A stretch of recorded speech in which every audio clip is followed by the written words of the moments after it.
এইখন হ'ল গোলাঘাটৰ চিলিং ষ্টেচন, এখন নতুন ৰেষ্টুৰেণ্ট। আৰু এইখন একমাত্ৰ গোলাঘাটৰ নতুনকৈ খোলা ৰেষ্টুৰেণ্ট, যিখন এখন ট্ৰেইনৰ আৰ্হিত বনোৱা হৈছে। এইটো ট্ৰেইনৰ ইঞ্জিন বা ট্ৰেইনখনৰ নিচিনা, আৰু এইবিলাক সৰু সৰু ডবাবিলাক। আৰু আমি বহুত দিনৰ পৰাই ফেচবুকত এইখন ৰেষ্টুৰেণ্টৰ বিষয়ে শুনি আহিছিলোঁ আৰু ভিডিঅ'বিলাক দেখি আহিছিলোঁ। চ' আজি ভাবিলোঁ আমি আটাইকেইজন তাইলৈ যাওঁ।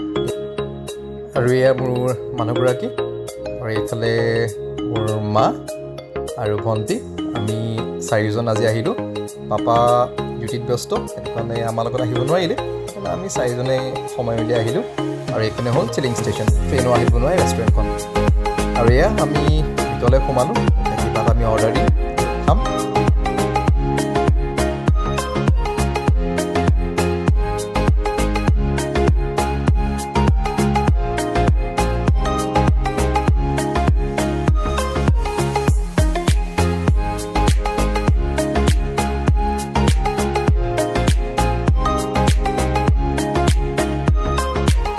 আৰু এয়া আমি চিলিং ষ্টেচনৰ ৰুফটপত সকলোৱে আমি বহিছোঁ, ফটো মাৰিছোঁ। ইয়াত পৰিৱেশটো খুবেই ভাল, আৰু যিখিনি আমি ফুড আইটেমছ অৰ্ডাৰ কৰিছিলোঁ সেইখিনি আটাইতকৈ টেষ্টি আছিলে। সেইটো খুব ভাল লাগিলে। আহিবলগীয়া এটা জেগা আৰু টাইম স্পেণ্ড কৰিবৰ কাৰণে খুবেই ভাল লাগিলে আহি।